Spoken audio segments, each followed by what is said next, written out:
नमस्कार दोस्तों, आपका स्वागत है सार्थक क्लासेस में। आज मैं पहले की भांति आप लोगों के लिए 50 महत्वपूर्ण प्रश्नों का संकलन फिर से लेके उपस्थित हुआ हूं, जो वन लाइनर प्रश्न है, जो आपकी किसी भी प्रतियोगी परीक्षाओं के लिए आप सहायक साबित हो सकते हैं। दोस्तों, आर्मी, जीडी और एसएससी की जो मेरे स्टूडेंट हैं उनके लिए विशेष है। आप प्लीज़ वीडियो को पूरा देखिएगा। दोस्तों, अगर आप मेरे साथ जुड़े रहेंगे तो मैं इस बात का वादा करता हूँ कि आपके एग्ज़ाम में ये बहुत ज़्यादा सहायक साबित होंगे। चलिए चलते हैं आज के प्रश्नों की तरफ।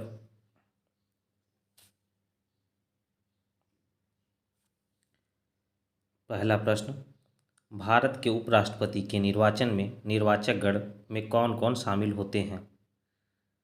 तो संसद के दोनों सदनों के सभी सदस्य जो हैं शामिल होते हैं, और आर्टिकल 66(1) में इसका वर्णन है। और ये ध्यान आप दीजिएगा कि निर्वाचित और मनोनीत जो दोनों सदस्य होते हैं दोनों भाग लेते हैं। कभी भी ये मत समझिएगा कि बस निर्वाचित सदस्य, दोनों सदस्य भाग लेते हैं, यानी सभी सदस्य। चलिए अगला प्रश्न, भारत के राष्ट्रपति पर महाभियोग चलाने हेतु कम से कम कितने दिन पूर्व सूचना देनी होती है या देना आवश्यक है? तो 14 दिन पूर्व। इसका जो है वर्णन आर्टिकल 61 में है, राष्ट्रपति पर महाभियोग।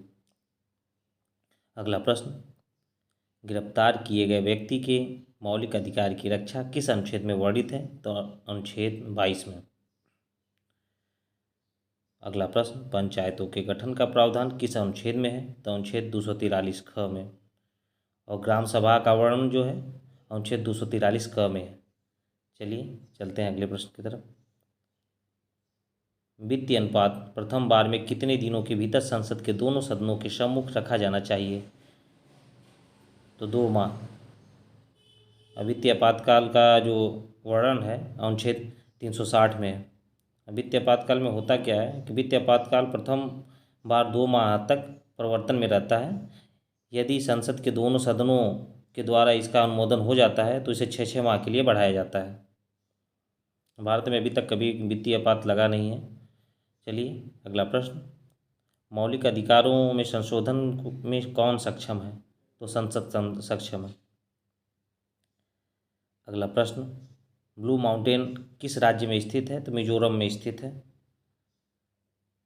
अगला प्रश्न, डंकन पास किसके मध्य स्थित है?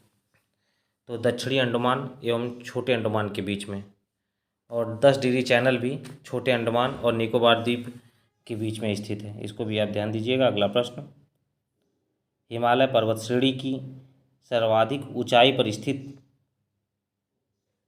दर्रा, उतारा नहीं, दर्रा कौन सा है? तो माना दर्रा। और ये हिमालय पर्वत श्रेणी क्या वर्ल्ड की सबसे ऊंचाई पर स्थित दर्रा है, माना दर्रा, जो उत्तराखंड में स्थित है। इसके 3 नाम हैं, जो अन्य 3 नाम है उसको मैं बता दूं। माना दर्रा जो इसका तो नाम आप लोग सब लोग जानते हैं, चिरवितिया और डुंगरी, इसके अलावा ये 2 नाम हैं, इसको भी आप ध्यान दीजिएगा। अगला प्रश्न, मैंग्रोव किसे कहा जाता है? तो लवण कक्ष का प्राकृतिक वन जो होता है उसे कहा जाता है। अगला प्रश्न, मानस नदी किसकी सहायक नदी है? तो ब्रह्मपुत्र की सहायक नदी है। अगला प्रश्न, चितवन घाटी किस देश में स्थित है? तो नेपाल में स्थित है। चितवन घाटी वहाँ का राष्ट्रीय उद्यान है, जो 1917 में स्थापित हुआ था। अब पहला राष्ट्रीय उद्यान है नेपाल का, इसको भी आप ध्यान दीजिएगा। अगला प्रश्न, संसार का सर्वाधिक जनसंख्या वाला मरुस्थल कौन सा है? तो थार मरुस्थल। और थार मरुस्थल का बता दूं तो 85% भाग जो है भारत में है, 15% भाग पाकिस्तान में है, और विश्व का 17वां सबसे बड़ा मरुस्थल है ये। अगला प्रश्न, बहमनी साम्राज्य की स्थापना किस वर्ष की गई थी? तो 1347 में। और इसके संस्थापक जो थे अलाउद्दीन बहमन शाह, इसको आप ध्यान दीजिएगा। अगला प्रश्न, हुमायूं ने चुनार दुर्ग पर प्रथम आक्रमण कब किया था? तो 1532 में। 1532 में इसने शेर खां, जो शेरशाह सूरी हम लोग जानते हैं, उसी पे घेरा डाला था। चुनार का जो किला था वो शेरशाह का था, घेरा डाला था वहाँ पे। चलिए अगला प्रश्न, अकबर के साथ युद्ध करने वाली रानी दुर्गावती कहाँ की रानी थी? तो गढ़मंडला की रानी थी। गढ़मंडला इस समय वर्तमान समय में मध्य प्रदेश के गोंडवाना क्षेत्र में पड़ता है, जिसका केंद्र जबलपुर है। और अगला प्रश्न, मुगल काल में किस बंदरगाह को मक्का का द्वार कहा जाता था? तो सूरत बंदरगाह को जो है मक्का का द्वार कहा जाता था। अगला प्रश्न, भारत में फ्रांसीसी कंपनियों का संस्थापक माना जाता है कोलबर्ट को। फ्रांसीसी कंपनियों का स्थापना जो है 1664 में हुआ था, और पहली फैक्ट्री जो है फ्रांसीसी जो आए थे बनाए थे सूरत में 1668 में। और भारत आने वाले अंतिम यूरोपीय यही थे, पहले यूरोपीय पुर्तगाली थे, अंतिम यूरोपीय जो फ्रांसीसी थे, इसको ध्यान दीजिएगा। अगला प्रश्न, किस ब्रिटिश गवर्नर जनरल पर महाभियोग का मुकदमा चलाया गया? तो वारेन हेस्टिंग्स। वारेन हेस्टिंग्स पे यह मुकदमा 1788 में स्टार्ट हुआ था और 95 तक चला था। इसमें ये निर्दोष साबित हुआ था। और अगला प्रश्न, सिंधु घाटी सभ्यता की किस स्थान पर मानव के साथ कुत्तों को दफनाए जाने का साक्ष्य मिला? तो रोपड़, जो पंजाब सतलज नदी के किनारे पे है, वहाँ पे मिला था ये। अगला प्रश्न, कोशिका के मूल घटक में क्या क्या शामिल है? कोशिका झिल्ली, कोशिका द्रव्य, केंद्रक, ये कोशिका के मुख्य भाग होते हैं। अगला प्रश्न, प्रोटीन बनाने के लिए कितनी एमिनो अम्लों की आवश्यकता होती है? तो 20 एमिनो अम्लों की आवश्यकता होती है। अगला प्रश्न,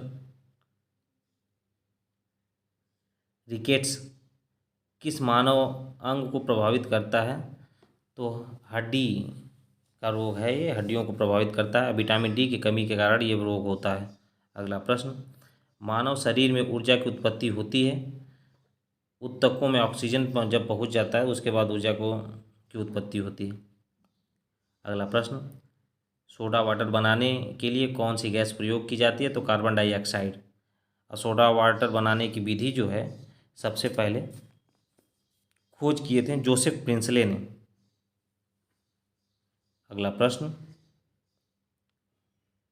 किसी तत्व के परमाणविक भार को मतलब किस में व्यक्त किया जाता है? तो AMU में व्यक्त किया जाता है, एटॉमिक मास यूनिट जिसका फुल फॉर्म होता है, उसमें व्यक्त किया जाता है।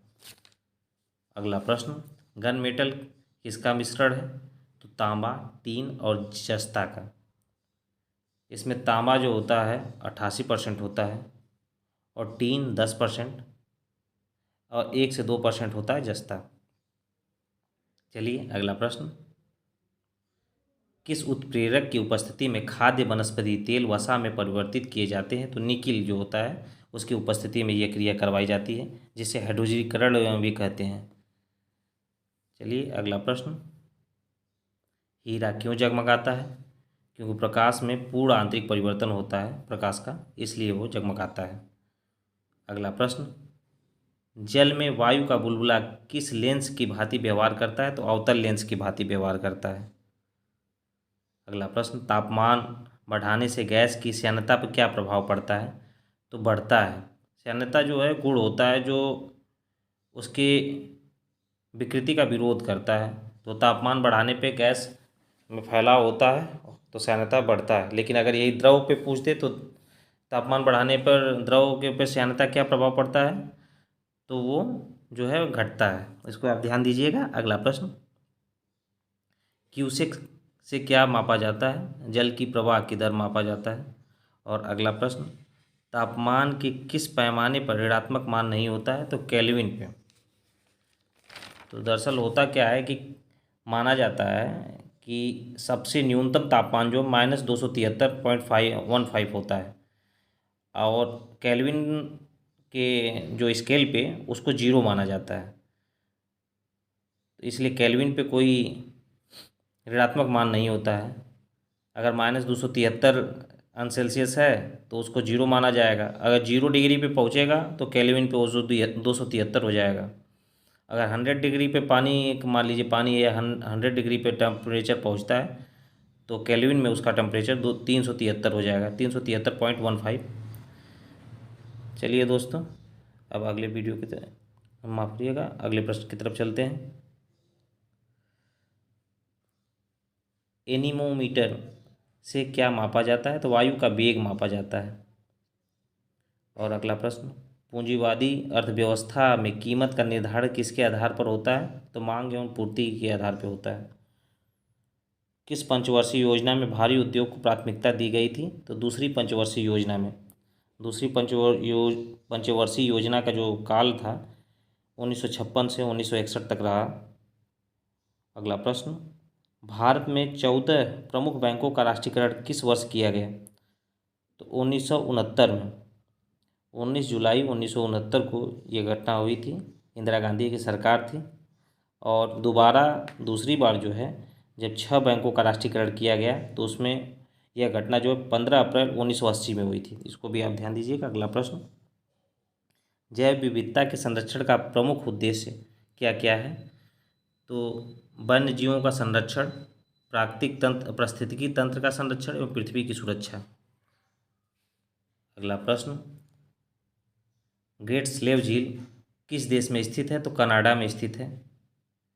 इसके अलावा ग्रेट बियर झील भी कनाडा में स्थित है। और कनाडा के बारे में बता दूं तो कनाडा नॉर्थ अमेरिका का एक देश है। इसकी राजधानी ओटावा है और मुद्रा कनाडियन डॉलर। और अगला प्रश्न, श्वेत रक्त कणिका का प्रमुख कार्य क्या है? तो रोगाणुओं का विनाश करना। और अगला, किस युद्ध के बाद बाबर ने गाजी की उपाधि धारण की? तो खानवा के युद्ध। खानवा का युद्ध जो है 1527 में राणा सांगा और बाबर के बीच में हुआ था, जिसमें बाबर विजयी हुआ था। ऐसे युद्ध के बाद उसने धारण किया था गाजी की उपाधि। यह युद्ध 16 मार्च 1527 को हुआ था। अगला प्रश्न, भारतीय विश्वविद्यालय अधिनियम किस गवर्नर जनरल के काल में पारित हुआ? तो लॉर्ड कर्जन के। यह अधिनियम जो है 1904 में पारित हुआ था। और लॉर्ड कर्जन का भारत में गवर्नर जनरल का जो शासनकाल था 1899 से 1905, इसी के समय में बंगाल विभाजन हुआ था। अगला प्रश्न, किस बौद्ध संगति के दौरान अभिधम पिटक की रचना की गई? तो तृतीय बौद्ध संगति। तृतीय बौद्ध संगति जो है अशोक के शासनकाल में हुई थी और पाटलिपुत्र में यह संपन्न हुई थी। इसके अध्यक्ष जो थे मोगली पुत्तिस्य थे। और बुद्ध धर्म में 3 पिटक ग्रंथ हैं, सूत पिटक, विनय पिटक और अभिधम पिटक। इसको भी याद रखिएगा। अगला प्रश्न, एकता प्रणाली किस शासक ने प्रारंभ किया था? तो इल्तुतमिश। इल्तुतमिश जो है दिल्ली सल्तनत का दूसरा शासक माना जाता है। कुतुबुद्दीन ऐबक के बाद 1210 में यह गद्दी पे बैठा और 1236 तक शासन किया। अगला प्रश्न, जलियांवाला बाग हत्याकांड की घटना कब हुई थी? तो 13 अप्रैल 1919 में। रोलेट एक्ट के विरोध में ये घटना जो है भारतीय वहाँ पे इकट्ठा हुए थे। एक साधारण सभा थी जिसमें अंग्रेजों ने गोलियां चलवा दी थी। अगला प्रश्न, ढूंढाड़ी बोली किस क्षेत्र में बोली जाती है? तो पूर्वी राजस्थान में बोली जाती है। अगला प्रश्न, भारत का पहला तेल परिशोधनशाला कहाँ स्थित है? तो डिगबोई में है।